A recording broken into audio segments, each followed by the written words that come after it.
grabación. Grabación iniciada. Bien, bienvenido. Bienvenido, Diego, a la clase de materiales, ingeniería, ciencia e ingeniería de materiales. Regresando de vacaciones de Semana Santa. Hoy es 3 de abril. Wow. Son las 10:11. Esta clase va a durar aproximadamente 1 hora y como la amiga Eunice no tiene clase, le estamos haciendo el favor de grabar la clase para después, como siempre. Bien, entonces, primero y principal, vamos a ver dónde fue que nos quedamos en la clase pasada. Estábamos en discusión sobre, a ver, algunas propiedades de los materiales. Ay, ¿qué pasó? Le di donde no era, aquí estoy. ¿Por qué?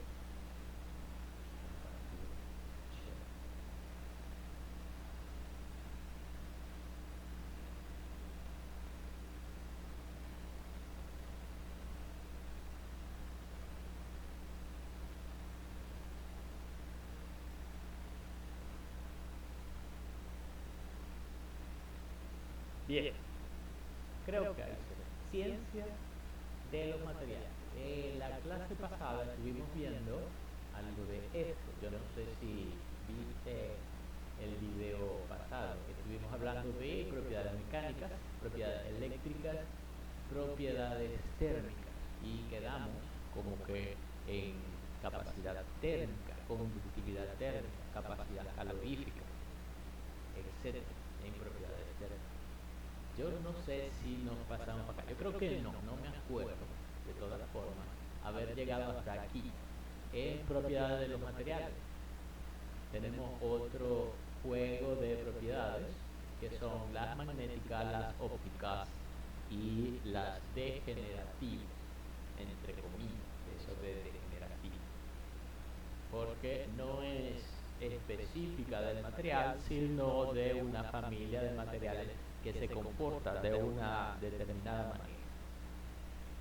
Pero entonces vamos a hablar un poco de las propiedades magnéticas relacionadas, estoy leyendo, relacionadas con la respuesta de un material al ser expuesto en un campo magnético. Por supuesto, las propiedades magnéticas son la magnetización. La magnetización es si un determinado material puede convertirse en un imán, más que la atracción magnética. Nosotros sabemos, por ejemplo, que las aleaciones ferrosas, el hierro y otras aleaciones que lo contienen, son atraídas fuertemente por los imanes. Eso no quiere decir que yo pueda convertir un pedazo de hierro en un imán. Si yo puedo hacer eso, es decir, convertir un material que inicialmente no tiene propiedades para atraer, no genera un campo magnético, si lo puedo convertir en un imán, ese material es altamente magnetizable y por eso tiene la propiedad de la magnetización. No es lo mismo magnetización que atracción magnética. La atracción magnética es la característica de todos los materiales a ser atraídos por un campo magnético. Unos tienen fuerte atracción magnética y otros tienen débil atracción magnética. Pero cuando hablo de magnetización es convertir un metal en un imán permanente, porque hay imanes temporales también. Un magneto temporal, como un electroimán, solamente es magnético cuando pasa por él una corriente eléctrica, porque hay una relación o interconexión entre la generación de un campo magnético con el flujo de un campo eléctrico. Y bueno, eso lo vieron, creo que permeabilidad, fuerza coercitiva y reluctancia. Bien, estas son propiedades un poco más oscuras. La que más nos interesa es la magnetización, porque tenemos poco tiempo, vamos a dejarlo hasta magnetización. ¿Qué es lo que nos interesa? Propiedades ópticas. Siguiente. Relacionadas con la respuesta de un material al ser expuesto a un estímulo electromagnético o radiación luminosa. Bien, una propiedad óptica son muy comunes, aunque aquí en la lista de propiedades ópticas parece que no aparece, el color es una de las propiedades ópticas más básicas, ¿cierto? El color. ¿Por qué? ¿Qué es el color? El color es simplemente una reacción del material sobre la luz que incide sobre él. Pero, como ustedes saben, como tú sabes, Diego, porque usted va a ver este video luego. Como tú sabes, cuando yo ilumino un objeto, él como respuesta tendrá una, eh, o por decirlo así, una reflexión de la luz en una determinada longitud de onda. Por supuesto, en la oscuridad nada tiene color, en la oscuridad todo es negro. Entonces, obvio que el color es una propiedad óptica, ¿cierto? Y el color dependerá de muchos factores. Si es un color natural, dependerá de las estructuras moleculares y de la composición química de el cuerpo en particular. Por ejemplo, muchos metales tienen características de color que son blancos o plateados, ¿sí? Blancos o plateados. Hay algunas excepciones, pero la mayoría de los metales son o blancos o plateados. Y, una cosa, disculpe. Puede ser que un metal esté cubierto superficialmente de un óxido y eso viene como consecuencia del metal haber estado expuesto al oxígeno y al agua.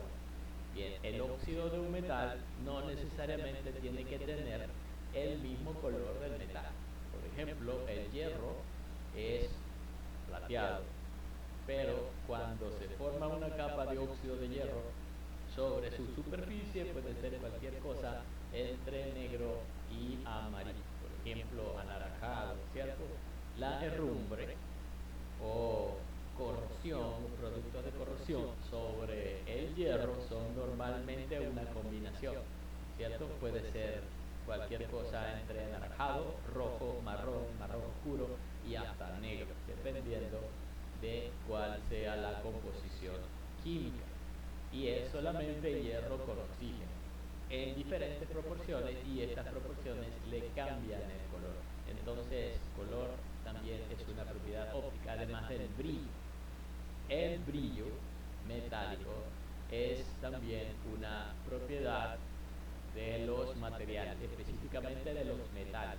Los no metales es muy raro que tengan brillo. Los no metales tienen índice de refracción. Como ven allí, en donde dice en la diapositiva, abajo, en propiedades ópticas, dice índice de refracción. Bueno, eso es específicamente para no metal, específicamente para cerámicos cristalinos, porque el índice de refracción asume que el material deja pasar a través de él una cierta cantidad de luz. Y por eso es que lo dice ahí índice de refracción. Por ejemplo, el vidrio. El vidrio es transparente, entre comillas, ¿cierto? Hay vidrios que son como teñidos o vidrios opacos que no son necesariamente transparentes. Bien, el índice de refracción es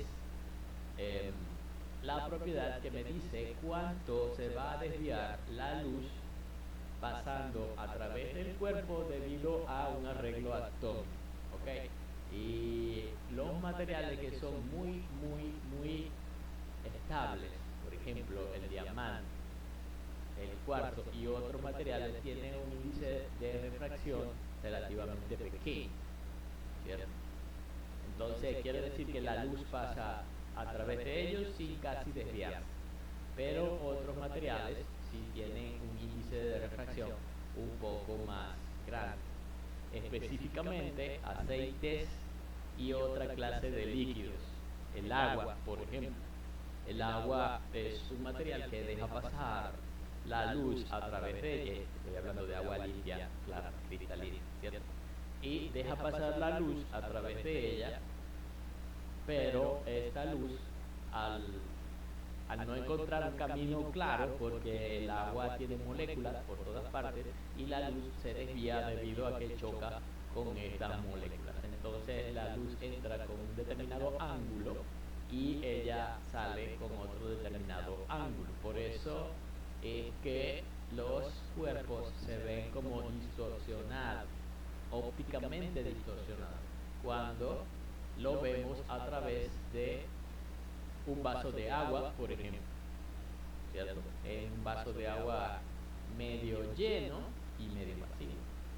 Colocamos un objeto, por ejemplo, el típico lápiz, y vemos que pareciera que estuviera cortado, ¿cierto? Cortado o no fuera continuo, y es un efecto óptico de la luz cuando entra en el agua. Entonces eso tiene que ver con el índice de refracción. No solamente el agua, muchos aceites lubricantes que son transparentes, igual que el agua. Por ejemplo, la glicerina tiene también un índice de refracción y otro compuesto. Reflectividad. ¿Qué es la reflectividad? Bueno, la reflectividad es una propiedad que, como su nombre lo indica, es la capacidad de los objetos de reflejar una cierta cantidad de luz en un cierto ángulo. De la reflectividad suele asociarse mucho con, por ejemplo, el brillo, que si un determinado material puede ser utilizado porque refleja mucho la luz. Y no solamente la luz, ojo, cualquier otro tipo de radiación. No sé si ustedes han visto el telescopio espacial Webb. El telescopio espacial Webb tiene la forma de cualquier cosa menos la de un telescopio. Es un armatoste recubierto con un papel dorado, o digo yo que es un papel dorado, ¿cierto? ¿Por qué? Porque las antenas y otra clase de equipo para la transmisión y para las telecomunicaciones son así brillantes?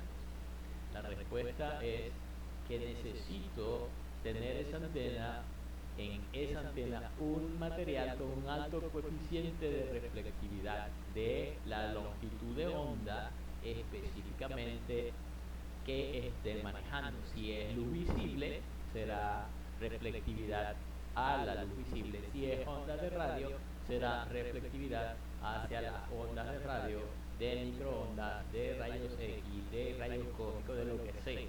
Dependiendo de con lo que esté trabajando, entonces voy a necesitar una antena, ya sea receptora o emisora, con una alta capacidad de reflectividad a esas radiaciones electromagnéticas.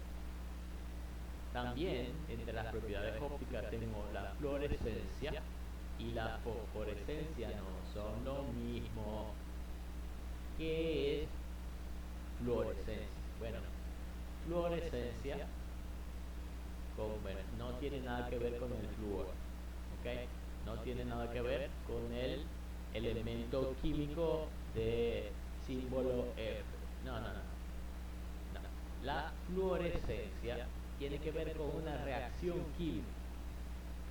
Una reacción química. Yo pongo en contacto dos materiales y ellos, al reaccionar, liberan un tipo de energía en forma de un fotón de luz. Entonces, hay preguntas.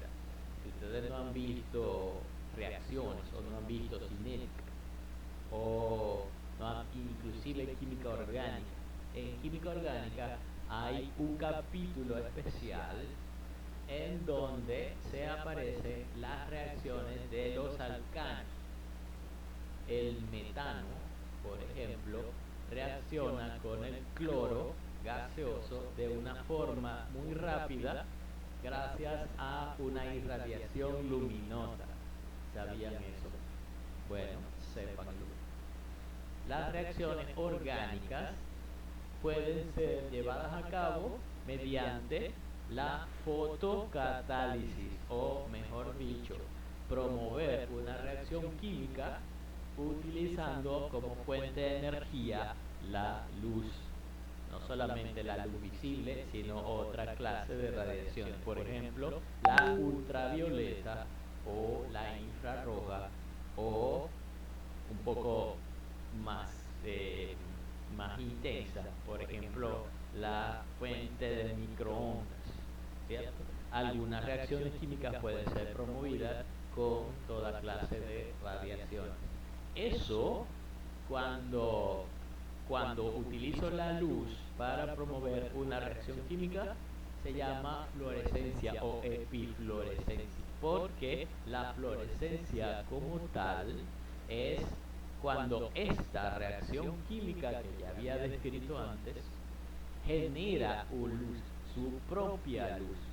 Se utiliza o tiene algunas aplicaciones eh, para llamar la atención, o para proseguir, o para, vamos a ponerlo así, para monitorear la ocurrencia de un cierto fenómeno en la oscuridad. Solamente quiero ver, por ejemplo, en una mina o algo así, que en donde no llega la luz, o debajo del mar, en esas zonas abismales que son muy oscuras. Entonces, normalmente, si no tengo a disposición un reflector que me ilumine el fondo del mar, porque por X razón, puede ser que la luz ahuyente algunas especies que yo quiera estudiar. Por ejemplo, puedo ser un biólogo marino, que si yo meto un foco reflector de luz allá en el fondo del mar, los peces no van a llegar porque se van a asustar. Entonces, la mejor opción para iluminar sitios muy oscuros es mediante la luz fluorescente. Y yo puedo controlar eso. Puedo controlar eso. Por ejemplo, si a ver, los militares lo usan mucho, porque en sitios en donde hay una operación militar delicada, no puedo yo llegar con reflectores de luz. Miren que aquí estoy, miren, dispárenme, no puede ser. Entonces, si sobre todo en operaciones secretas, entre comillas, yo necesito iluminar solamente un cierto punto, o ver más o menos por dónde voy, porque tampoco es que puedo ir a oscuras, utilizo un, ¿cómo se llama eso? Sticker fluorescente. ¿Okay? Los stickers fluorescentes no brillan todo el tiempo, brillan solamente cuando se rompen. Yo agarro el palito que parece un lápiz, lo rompo, y en el momento en que se rompe se liberan dos líquidos.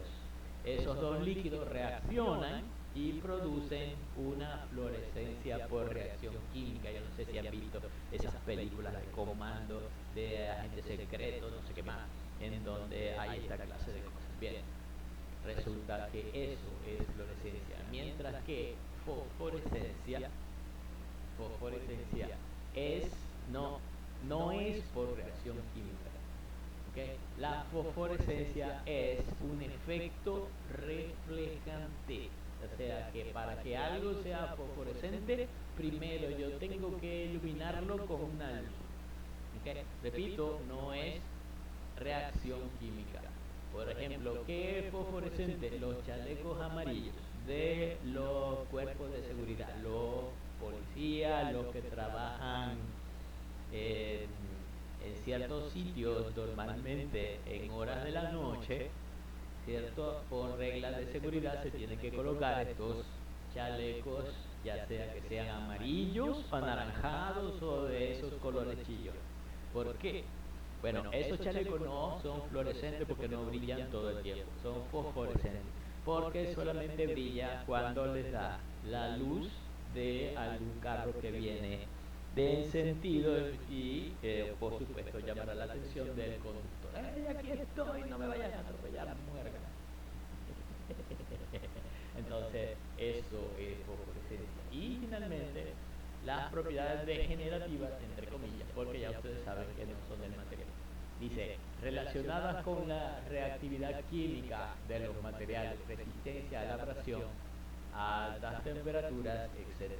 Entre las propiedades, así llamadas degenerativas, la degradación química y la corrosión son de las dos más importantes. Yo no tengo que explicarles lo de la degradación química, ya cualquiera de ustedes sabe que un material puede ser degradado, tanto física como químicamente.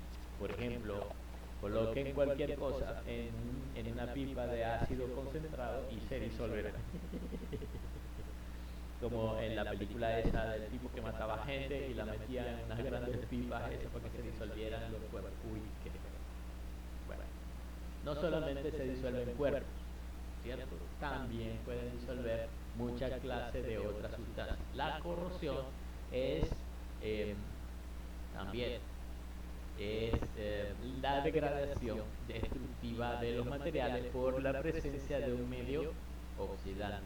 Entonces se formará un óxido y el material ya perderá sus propiedades, bueno, algunas de sus propiedades, no es que las pierda todas, ¿cierto? Y para que pierda todas sus propiedades, la corrosión debe estar en un grado muy avanzado, es como un cáncer, ¿cierto? La corrosión es como un cáncer. Entonces, para que ya no haya remedio para la pieza esa, esta corrosión debe ir ya en una etapa muy avanzada.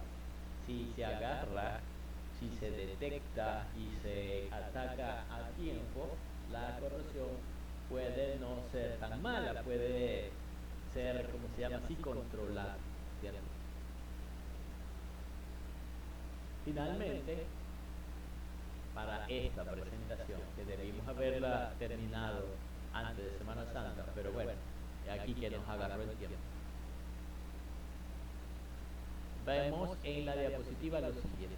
Los materiales tienen un procesamiento, ¿verdad? No podemos utilizar los materiales tal y como están en la naturaleza, ¿cierto? Por ejemplo, los metales no están en estado puro en la naturaleza. Hay excepciones. Los metales, por ejemplo, el oro, la plata, el platino, sí se encuentran en estado puro en la naturaleza. Pero eso no nos sirve porque para nosotros lo que nos sirve es aquellos metales con una resistencia estructural. Va a ser tanques, va a ser industria, va a ser máquinas, etcétera. No podemos hacer esa vaina de oro porque, imagínense, no tiene ninguna resistencia. Y también si hacemos una máquina de oro, ya mañana vienen y nos la desmantelan para llevarse el metal. No puede ser. Entonces, los metales no podemos utilizarlos, específicamente el hierro, como está en la naturaleza. El hierro en la naturaleza está en forma de minerales, específicamente la ferrita, que es de donde se saca principalmente el mineral de hierro. Eso requiere su procesamiento. ¿Para qué lo procesamos? Para lograr una estructura. Ahí en la diapositiva aparece como la escalerita. Procesamiento, se procesa, se logra la estructura se lleva o se refina a sus propiedades requeridas o deseables y finalmente se evalúa el comportamiento de esto a ver si sirve para lo que yo lo quiero. Entonces, leyendo en la diapositiva dice la estructura del material depende de cómo esté, como faltó el acento, es procesado. Un mismo material puede mostrar diferentes propiedades con solo un cambio en su estructura. El comportamiento de un material es función de sus propiedades. Entonces, para tener buenos materiales es absolutamente imprescindible tener un buen procesamiento de los mismos. Aprenderemos un hecho básico. La estructura de los materiales tiene influencia profunda en sus propiedades, aun cuando su composición no sea modificada. Un mismo material puede mostrar propiedades mecánicas y eléctricas diferentes con solo cambiar su microestructura.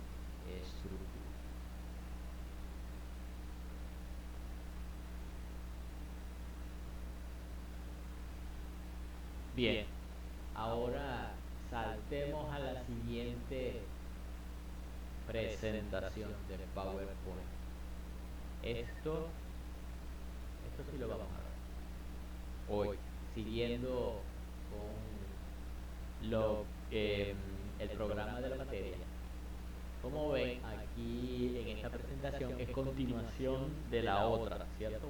Esta presentación empieza, a ver, ¿cómo empieza aquí? Ya va. Ajá, pero esto ya lo habíamos visto, ¿o no? Lo primero que hay aquí es como una especie de resumen, ¿cierto? Una especie de resumen de lo que aparece o de lo que ustedes ven en Química 1. Ahora, lo podemos ver, pero entonces no nos quedaría mucho tiempo para ir a lo que nos interesa a partir de la diapo 37 si nos interesa. Pero bueno. Profe, se ve la misma diapositiva de procesamiento, estructura y propiedades. Ay. Perdón, perdón. Perdón. Ya te la voy a poner la otra. No, me había asustado. Disculpe. Tranquilo.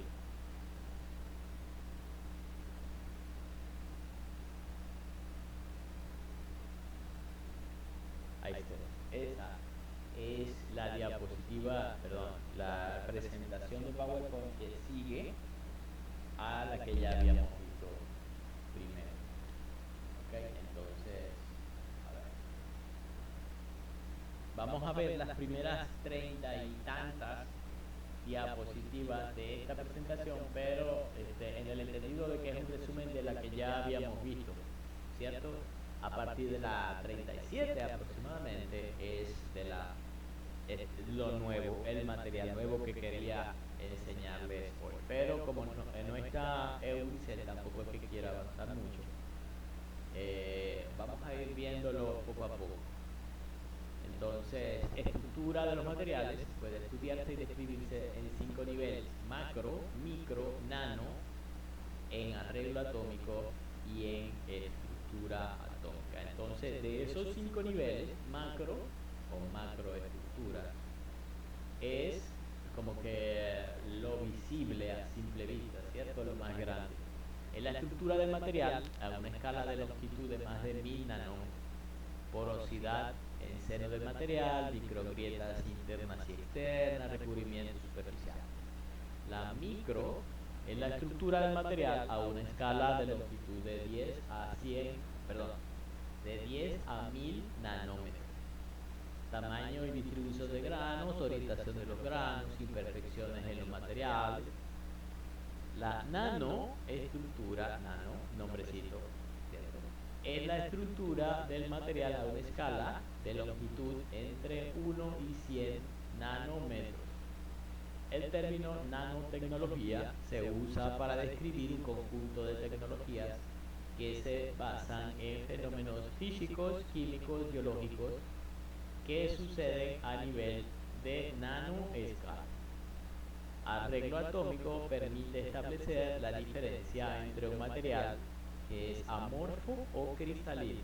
Un material amorfo es que carece de orden de largo alcance, y un material cristalino presenta arreglos periódicos repetitivos. Bueno, tal vez no lo hemos visto. Un orden de largo alcance es un orden en donde están involucradas muchísimos átomos de un mismo material y todos ellos tienen un orden determinado. Un orden de corto alcance no necesariamente habrá tantos átomos, es decir, un material amorfo debe tener un orden, puede tener un orden de corto alcance, más no uno de largo alcance, ¿cierto? Entonces, para que esté claro, la estructura atómica se define, a ver, define el tipo de enlace y ordenamiento atómico. Los átomos y los distintos arreglos atómicos y moleculares constituyen los bloques estructurales de la materia. De ahí derivan los niveles nano, micro y macro de la materia. Entonces, 12 millones de sustancias puras conocidas. ¡Wow! A partir de más de 112 elementos. Para 1996 se habían descubierto 112. ¿Cuántos elementos hay ahorita? ¿100 qué? 118. 118. 118, ya los descubrieron todos. Creo yo que ya los descubrieron todos. Vamos a ver. De pronto sale un tipo por allá, ¿no? Que yo inventé un elemento que no estaba en la tabla periódica. Ay, Dios mío, aquel muelle. No, Para. pero Ajá. supuestamente los demás elementos son artificiales, entonces hay un debate entre los propios químicos diciendo no, nada más hay ciento tanto, pero no son 118 y otros dicen que pueden haber más, otros que hay menos. Es una Sí, locura. sí, sí. Una tremenda locura. Gracias a Dios nosotros somos ingenieros, o vamos a ser ingenieros químicos. Vamos a ser colegas dentro de unos años. No sé cuánto. Amén. Ajá, como de 2 años te falta. Te faltará como 2 años, un poquito menos. No sé. Acuérdese de mi profe. Ajá, ajá. Para entender las propiedades de los elementos debemos entender las propiedades de los átomos, que son el arreglo atómico, el tipo del enlace y cómo se controlan estas propiedades, es decir, bajo qué efectos se pueden controlar. Algunas de las propiedades más importantes de los materiales sólidos dependen de la geometría de los arreglos atómicos, así como también de las interacciones existentes entre sus constituyentes, átomos, moléculas, iones, etc. Conceptos básicos de química general, que es la configuración electrónica. Ya tú te acuerdas todavía de qué es la configuración electrónica, que si 1s2, 2s2, 2p6, la regla de la lluvia, ¿cierto? Sí. Sí, química 1. Tabla periódica de los elementos, ahorita vamos a ver algo de eso. Principio de exclusión de Pauli. ¿Qué es el principio de exclusión de Pauli? A ver. Que los elementos no pueden llevar a capas superiores sin completar los suborbitales. Ajá, está bien. Exacto. ¿Qué son los grupos periodos? Grupos y periodos. Los grupos es una forma de clasificación de los elementos, ¿cierto? Grupos, que son los de arriba para abajo en vertical, y los periodos, que son los horizontales, ¿cierto? En la tabla periódica. Ok. Regla de Hund. ¿Qué es la regla de Hund? No te voy a preguntar más. Propiedades semejantes. A propiedades semejantes tiene que ver con los grupos y periodos, ¿cierto? En donde eh, elementos que pertenezcan al mismo grupo tendrán propiedades semejantes. Igual, por ejemplo, si son metales, tendrán ciertas características en común. Por ejemplo, se parecerán en sus energías de enlace, se parecerán en el tipo de enlace que forman, se parecerán en su grado de ionización, se parecerán en su valencia inclusive. Bueno, eso tiene que ver con las propiedades periódicas. Y en las esferas rojas dice electrones de valencia. Tiene que ver también con la configuración electrónica, ya que el grupo y periodo pertenecen. Y sí, el tipo de cómo están clasificados, si son metales, si son no metales, si son metaloides. Hay más clasificación, si son gases nobles, ¿cierto? Ahí hay, entre los metales están los metales alcalinos, los alcalinos térreos, los metales de transición, los metaloides, y entre los no metales están los halógenos y, como tú dijiste, los íteros. materia, no la materia de material, sino la materia desde el punto de vista físico, cualquier cosa que tiene masa y ocupa un espacio. ¿Cómo se clasifica la materia? Hay muchas formas, entre las cuales podemos ver elementos, compuestos y mezclas. Los elementos son sustancias que no pueden descomponerse en sustancias más simples. Cada elemento se compone de un solo tipo de átomo. Un compuesto se compone de dos o más elementos y por lo tanto contienen dos o más clases de átomos y se pueden separar químicamente para dar elementos. Y las mezclas son combinaciones de dos o más elementos en las que cada sustancia conserva su propia identidad química y por ende también sus propiedades. Esto es, como ya dije antes, un resumen de Química 1, pero lo vamos a ver por hoy, por lo menos. La materia sufre cambios físicos. Entre los cambios físicos pueden ser mezclas o pueden ser sustancias puras. Si es una mezcla, puede ser homogénea. Ejemplo de mezcla homogénea, el polvo. Bueno, y que macroscópicamente el polvo puede ser similar en todas partes, pero míralo al microscopio para que te des cuenta de que no es para nada. Pero bueno, macroscópicamente sí lo puedes ver igual, que es una mezcla homogénea. El polvo, entre comillas, la sangre, esa tampoco es una mezcla homogénea, pero No, profe, ahí dice heterogéneas. ay, ay, perdón, cierto. Mezclas heterogéneas. Mezcla heterogénea, el polvo, la sangre, la leche. Ahora sí tiene sentido, porque decían que el polvo es una mezcla homogénea. Cierto. No, pero todavía está duro, todavía puede discernir con total seguridad. Sí, ok. Los lentes, ay, los lentes. Mezclas homogéneas, refrescos, gasolina, hay entre comillas, ¿no? Eso de refresco, una mezcla homogénea, entre comillas. El refresco sin gas. El refresco sin gas es una mezcla homogénea, pero métale un poquito de gas para que vean. La gasolina pareciera que fuera homogénea, pero la gasolina que venden por aquí, por la casa, no pareciera tan homogénea. Tiene, ¿cómo se llama? Cuando tú compras gasolina en esos bidones que aparecen en la carretera, bueno, que tienes que comprarla porque imagínate hacer la cola de la gasolina solamente para llenar el tanque y después que te salen con pistola, porque no se acabó, esperen la gandola. Bueno, Horrible. horrible.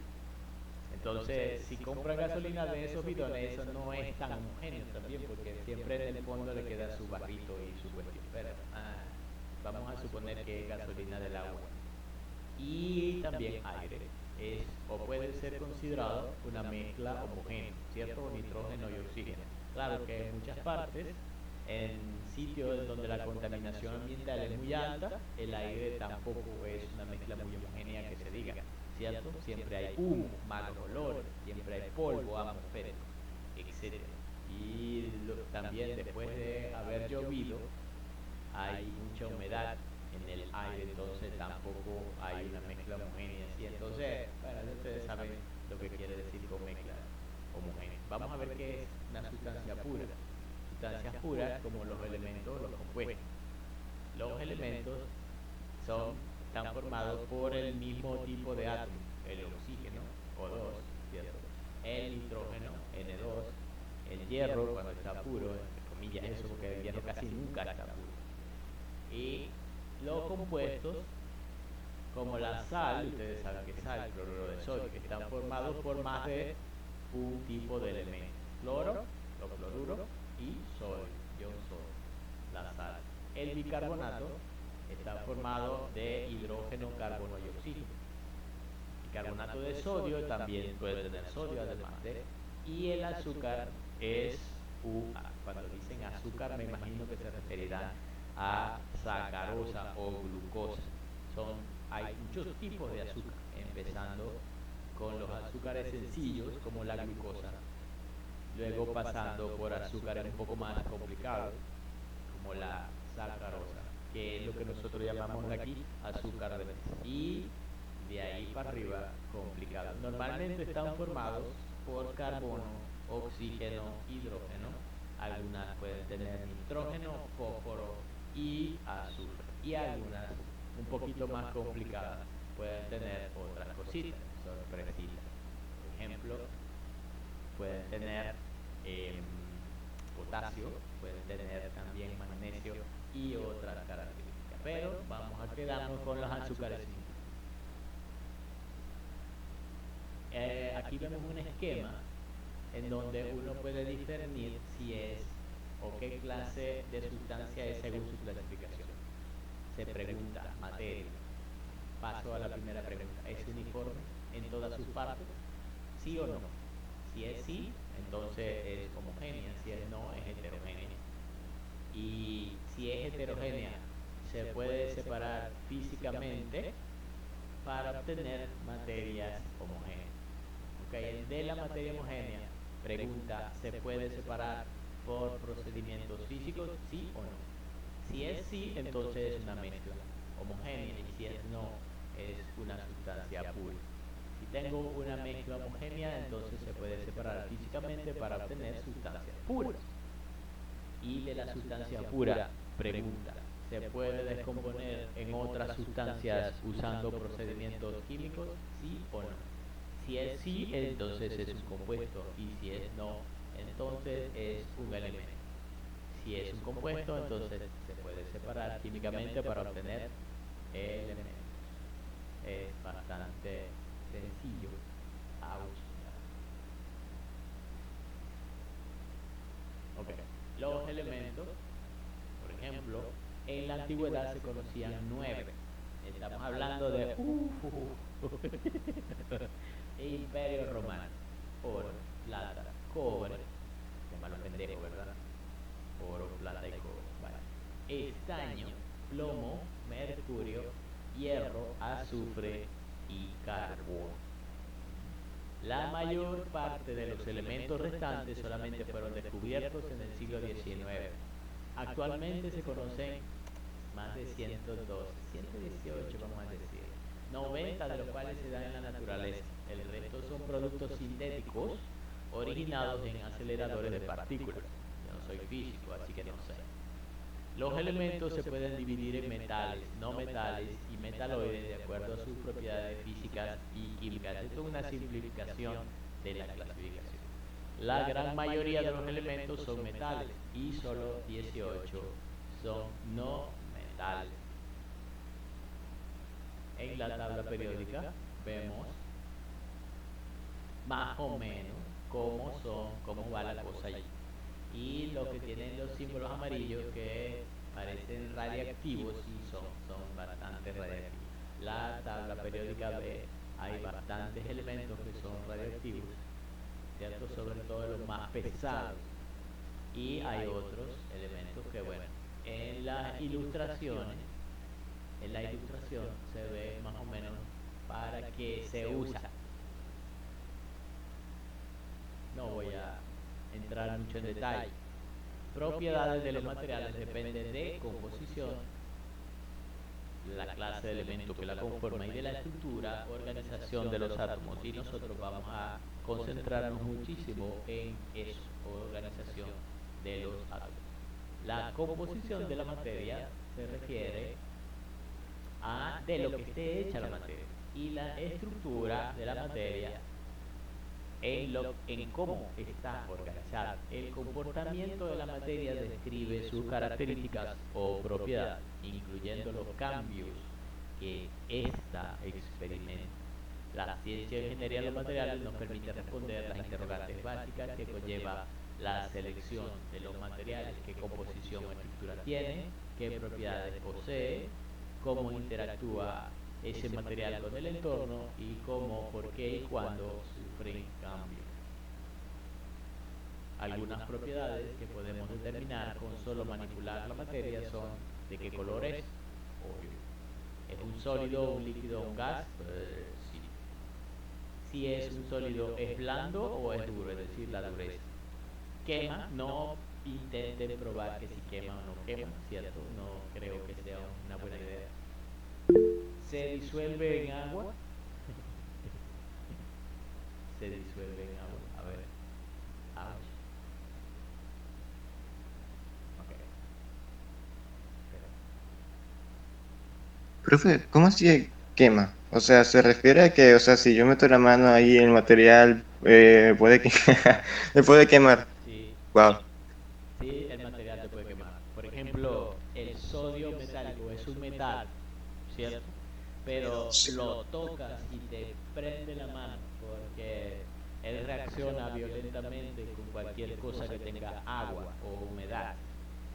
Y tu mano tiene agua porque siempre hay como que grasita y humedad sobre la sobre la piel de las personas. Y bueno, sí quemará, quema. Y también si, am, si es un material, por ejemplo, radiactivo, el radio, el plutonio, ouch, el uranio, ouch, todos esos materiales queman por radiación.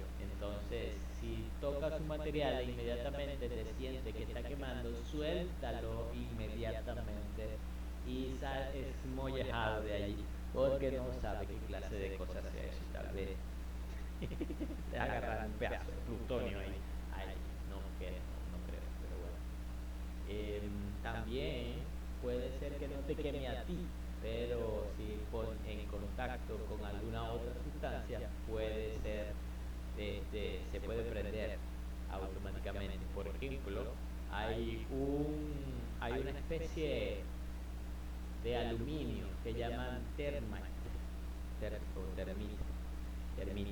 Resulta que ese aluminio simplemente en contacto con el aire, él se prende en candela. O sea, sí, hay un material que siempre tiene que estar protegido de estar en contacto con el oxígeno, que se utiliza mucho en la construcción para cortar, ¿sí? Para cortar. Y es básicamente aluminio altamente puro y libre de oxígeno. En el momento en que esa sustancia se pone en contacto con el oxígeno del aire, ocurre una reacción muy violenta, que es para la producción de trióxido de aluminio, o lo que llamamos nosotros aluminio. Y esa alumina, por supuesto, que libera una gran cantidad de calor, por supuesto que se prenderá en candela inmediatamente al contacto con el aire. Entonces, quema, sí quema, o no quema, depende. Eso sería las propiedades físicas. Por sí mismas las propiedades físicas no son suficientes para describir la materia, por lo que hace falta otro conjunto de propiedades, que son las químicas. Son aquellas que se pueden observar solo cuando cambia la composición de una sustancia y describen la capacidad de esta para reaccionar con otra sustancia o descomponerla. Por ejemplo, el hierro más el oxígeno, óxido de hierro, que como ya había mencionado antes, cambia de color. El hierro es blanco, plateado, más el oxígeno puede dar cualquier cosa entre anaranjado y rojo, marrón, negro, etcétera. Aluminio también es plateado, pero cuando se pone en contacto con el oxígeno forma óxido de aluminio que es blanco, blanco sin brillo. El platino más el oxígeno, ahí no ocurre nada, porque el platino es demasiado noble, no puede oxidarse a condiciones normales, es un metal noble. Entonces, todo cambio químico involucra el reacomodo de los átomos que conforman la materia. Aquí vemos un resumen de la tabla periódica. Entonces, como ya habíamos visto, las filas horizontales son los periodos, indica el nivel de energía correspondiente a las capas cuánticas, números cuánticos y orbitales cuánticos, ya como ustedes saben. Ya columnas son los grupos, ¿ves? A vertical. Igual la cantidad de electrones en los niveles S y P, externos, capas de valencia, propiedades similares. O sea que los materiales de grupos tienen propiedades similares, mientras que del mismo periodo tienen números cuánticos o cantidades cuánticas bastante similares. La disposición de los elementos en la tabla periódica son, como ven, metales alcalinos, grupo 1, alcalino térreos, grupo 2, metales de transición, los grupos entre 3 y 12. Los otros metales son metaloides y los no metales comparten los grupos del 13 al 17 y los gases nobles son el grupo 18. Algunos grupos especiales son los lantánidos o del grupo de los lantánidos, cuyos números atómicos van entre el 57 y el 71, y los actínidos, el grupo de los actínidos, cuyo grupo va entre el 89 y el 103. Y por supuesto ahí aparecen en la época en donde no se había descubierto los elementos entre el 110 y el 118, que no sé, yo creo que el 118 sí puede ser fabricado y es estable, pero el resto tengo mis dudas. La disposición de los elementos en la tabla periódica es el resultado de varios factores: la ocupación de los estados cuánticos de menor energía posible y el apego al principio de exclusión de Pauli. Elementos de los grupos 1 y 2 están muy relacionados, y del grupo 6 y 7 también están relacionados. Tienden a reaccionar cediendo y aceptando electrones para alcanzar la configuración S2P6 en su capa externa. Elementos del grupo 3, 4 y 5 tienden a reaccionar compartiendo electrones parcialmente, en particular los del grupo 6. Y los metales de transición tienen estados de total o parcialmente ocupados en su configuración electrónica. Aquí un resumen: elementos del grupo B, ubicados en la parte media de la tabla periódica. Elementos de transición son elementos metálicos en lo que se está llenando un suborbital en nivel D, y todos los elementos están precedidos por dos elementos de bloque S. Una vez que se llena el nivel 4S, el siguiente su nivel de mayor energía es el nivel 3D y no el 4P. Eso sería la regla de Hahn, ¿cierto? Y los elementos que están cerca de la mitad y al final del llenado de su nivel D tienen una configuración estable que deja el orbital S a medio llenar y los D a medio llenar o lleno. Sería regla de Hahn, que sería esto. Por ejemplo, el titanio lo cumple también el cromo y el cobre. Fíjense cómo el cromo,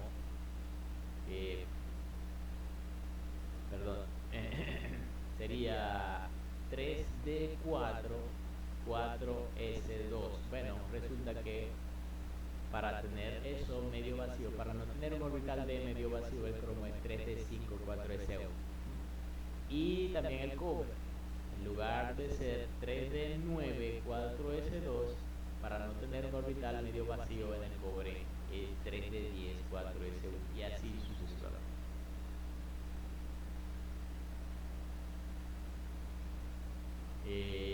Bien, yo creo que hasta aquí lo podemos dejar. Es bueno.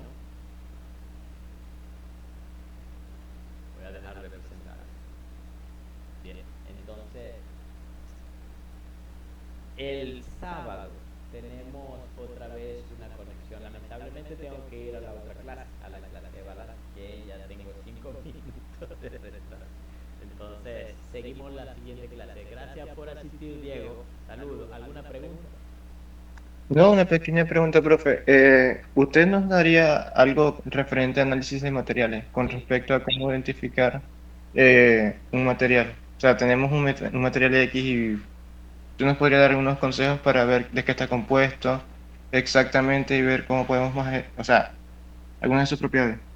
Sí, si quieres podemos discutir de eso, pero después todavía no hemos visto toda la parte de la teoría. De todas formas, análisis químico cuantitativo se dio ya en química 2. También hay una parte de análisis químico cuantitativo en metales, en química analítica, pero hay otras técnicas que sí se ven aquí.